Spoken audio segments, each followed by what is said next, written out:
palakpakan po ulit natin si Lord. You may be seated. Okay, una po, gusto ko pasalamatan, una sa Panginoon for this opportunity. Pangalawa po, of course, ang ating tatay sa New Life Tondo, si Pastor Herbie Castillo, and of course, si Pastor Edwin po, and si Pastor Rafi, si Brother Dads, si Ate Edna, si Cindy, at sa lahat po ng taga New Life Tondo, at sa lahat sa inyo, maraming salamat. Palakpakan nyo rin po ang inyong mga sarili. So yan, mabuti ang Diyos, tama? Ulitin ko, mabuti ang Diyos. Amen. Alam nyo po ba, sabi nila, maganda no, pag may pinapamana sa tao, na for example, pag may anak ka, sabi nila, maganda pag mapamanahan mo ng pera. Maganda pag mapamanahan mo ng sasakyan, ng bahay, mga material na bagay. Pero alam mo, ang na-realize ko habang lumalaki ako noon, habang pinapalaki ako ng lola ko, tapos kung ano na ako ngayon, buti na lang ang pinamana sa akin ng lola ko, hindi pera. Hindi ako pinamana ng lola ko ng pera. Wala kaming pera eh.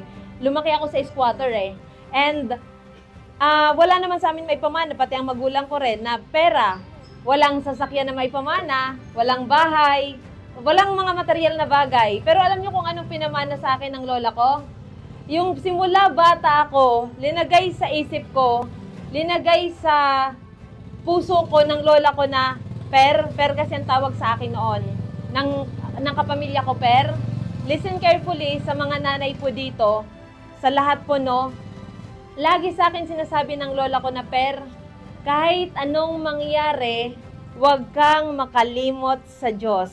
Inuulit-ulit niya yun sa akin. Tingnan nyo ang tandem namin na maglola. College po ako nito ha. Ang problema ko noon, hindi mga love life, hindi cellphone, hindi lipstick. Ang problema ko noon, pangkain sa edad na 16 years old.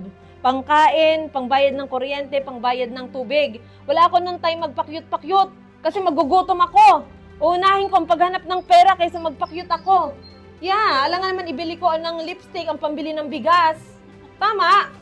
Pero naniwala ako na sabi ko, kahit minsan kakantsawan ka ng friends mo kasi baduy ka, minsan bibiruin ka, ang cheap naman kasi hindi ka kaya sa standard ng mga pasosyal. Sabi ko noon na lang, okay lang, darating ang panahon, makakabili din ako ng lipstick. Okay lang, darating ang panahon, makakabili din ako ng foundation. Sabi lagi ng lola ko, per, kahit anong mangyari, tumawag ka sa Diyos. Akala ko, okay lang, pero grabe, higit pa sa bilyon ang pinamana sa akin ng lola ko. Ulitin ko po, higit pa sa bilyon ang pinamana sa akin ng lola ko. Why? Can you imagine? Ang may likha ng langit at lupa ang lagi kong tinatawag. At every time na tumatawag ako sa Kanya, ang Diyos na sinasamba natin, hindi ako binibigo. At I believe kayo din, hindi kayo bibiguin. Tama? Tama. Kaya po sa mga magulang dito, kayo, every time po na darating, halimbawa, hindi magandang sitwasyon, for this afternoon po, ang gusto ko encourage sa inyo, patuloy kayo kahit na pinapakita sa inyo, yan na lang yan. Kahit tumingin ka sa kanan, yan na lang yan. Diyan na lang kayo. Kaliwa, diyan na lang yan. Tumingin ka sa harapan, sinasabi ng katotohanan, sinasabi ng mundo, yan na lang yan. Tumingin ka sa likod, yan na lang yan. Parang wala na kayong takbuhan. Let me tell you, for as long as may Kristo ka sa buhay, huwag kang maniwala sa kasinungalingan. Every time, ito po ang sasabihin ko sa inyo, kahit nasa sementeryo kayo, baka magulat kayo, nandito po, nagtitipon. I declare today, Father, thank you God. I declare today, one day magkikita-kita kayo. Tandaan nyo to ha, ang testing normal sa tao. Pero ito po, kahit na makita nyo minsan pangit, ang lalabas sa bibig nyo, babantayan nyo po lagi. Why? There is a power sa lumalabas sa bibig nyo. Death and life are in the power of the tongue. So kahit na minsan parang, Lord, ito lang Lord ang pagkain namin, Lord. Ang turo sa akin ng lola ko, pero kahit yan lang ang pagkain, magpasalamat ka. Glory to God, tinuro yun sa akin ng lola ko.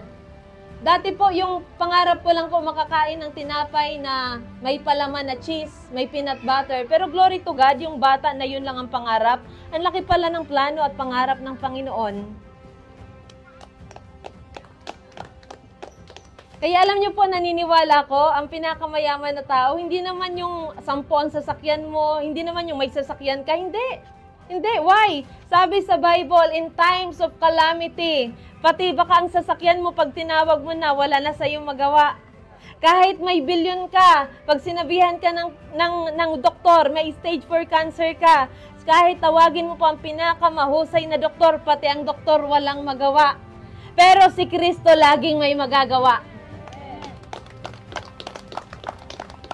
Kaya sabi po sa salita niya, blessed is the man who trusts in God, whose confidence is in the Lord. Pinagpala ang mga taong nagtitiwala kay Yahweh.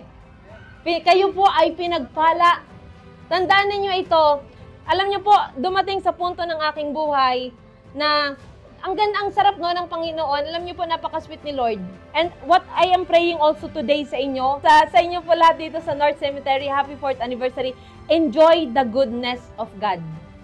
Maging faithful kayo sa Panginoon. Alam nyo, pag kayo sa lahat po na nandito, huwag kayo magulat kung halimbawa, isang araw, maghaharap-harap kayo, baka nakita namin ang mga taga North Cemetery, puro pala nakakotse na. Ang bongga. Why? Hindi mo pwedeng limitahan ang Panginoon. Hindi mo pwede siyang, ay Lord, sa North Cemetery lang ako, Lord. Kahit nasa nicho ka pa, kaya ka puntahan ng Panginoon. Nakuha niyo po, sa lahat ng nagtitiwala sa Diyos, napakasarap po mabuhay na meron tayong Kristo sa buhay. Sa nanay po, lagi po ninyo inculcate sa mga anak ninyo kahit anong mangyari. Kahit minsan darating kayo sa pagsubok, halimbawa lang, kasi tandaan ninyo ito, ang pagsubok ay normal. Pero wag ninyong antayin na, Lord, saka na lang ako sasamba, Lord, pag okay ng sitwasyon. Paano pag hindi okay pala, hindi ka sasamba sa Diyos? Lord, saka na lang ako, Lord, sasamba. Lord, kapag, Lord, may pera na, Lord, kami, Lord, na marami. Paano kung sabi ni Lord na, sambahin mo muna ako, anak, saka ka magkakapera ng marami? Minsan, hinihintay natin si Lord na kumilos, pero pala si Lord, inaantay ka na, anak. Inaantay na tayo ni Lord. Na, anak, ikaw naman ang mag-step. Pero alam nyo, sabi po sa salita ng Panginoon, taste and see that the Lord is good. Taste the goodness of God. Marami po ngayon, kahit saan kayo papunta kayo sa social media, pumunta kayo sa Facebook, pumunta kayo sa YouTube, marami kayong preaching na maririnig. Marami din kayong mababasa ng mga articles, even sa blog, preaching, sharing the goodness of God. Pero alam niyo, ang lagi namin pinopromote, that all of us, lahat tayo, hindi mo lang naririnig, hindi mo dapat nababasa lang. Dahil we serve a true living God. We serve a faithful God. Dapat nararanasan nyo. Tama? I remember po, galing ako noon sa airport. Sumakay ako hindi ako nag-park and fly. Sumakay ako ng taxi. Ako lang ata noon mag-isa, pauwi sa amin. Alam niyo po, may isa taxi driver, nag-uusap kami about the goodness of God. Iba ang religion niya, iba ang religion ko. Pero wala akong pakialam sa religion. Tapos sabi niya sa akin, Ma'am, invite kita sa church namin. Sabi ko, it's okay. Kahit anong church, I'm okay. It's okay. Okay lang sa akin. Tapos, okay, nagkukwento niya siya, ganito, ganyan. Pero alam mo, sabi ko, I am always willing, sige kung saan, pero ganito lagi ang condition ko. Dapat kung saan ako pumunta na lugar, kung saan ako na church pumunta, kahit saan man ako mapunta, kung saan man, dapat nararanasan ko ang Diyos na wino-worship ko. Tama? Why? Buhay siya, hindi siya patay. Buhay siya na Diyos. Kaya kayo po dito, as we celebrate yung 4th anniversary ninyo, always rejoice sa Panginoon. Alam nyo, ang sarap po, ang ganda ng ginawa kanina ni Brother Dads. Alam nyo, ang narealize ko ito. Di ba minsan parang malungkot? Di ba parang minsan may mood tayo na wala po ako sa mood. Wala po ako, hindi po maayos ang pakiramdam ko. Hindi ko trip ngayon, Lord, na magsaya-saya or whatsoever. Alam mo, ang na-realize ko, one time naranasan ko rin yan na, Lord, parang malumbay ako, parang ganyan. Pero alam nyo, if ang atmosphere hindi ready, gawin mong ready ang atmosphere para iserve ang Diyos. Ikaw ang mag-set ng atmosphere. Hindi ang mood mo, hindi ang trip mo ang magdidikta sa'yo. Hindi yung, dahil wala ako ngayon, hindi ako Lord sa'yo makaka-worship. I don't care if wala tayo. The Lord can provide because He is God. Tama? Amen? So, nakuha niyo po? Kaya po kami sa totoo lang, napakahalaga sa amin ng declaration. Let me share a testimony with you. Mag-share ako sa inyo, ha? Napakahalaga. Kahit pangit ang nangyayari sa inyo, huwag niyong antayin muna maging maganda sa kakanapupuri sa Panginoon. Kasi kahit pangit yan, pag pinuri mo ang Panginoon, gagawin niyang pinakamagandang pangyayari sa iyo ng Diyos.